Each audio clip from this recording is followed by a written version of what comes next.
Hi, welcome to my channel. ഇന്ന് നമുക്ക് ഒരു പഴപ്പുളിശ്ശേരി ഉണ്ടാക്കി നോക്കാം.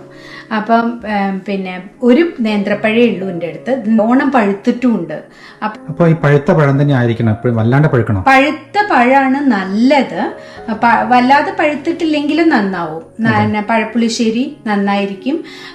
പിന്നെ തൈര് ചേർക്കുമ്പോൾ തൈര് നല്ല കട്ടുള്ളതല്ലെങ്കിൽ കുറച്ച് നാളികേരവും ജീരകവും പച്ചമുളകും കൂടി അരച്ച് ചേർക്കാം പുളിശ്ശേരി. ഇതിലിപ്പോ ഞാൻ നാളികേരം ചേർക്കണില്ല.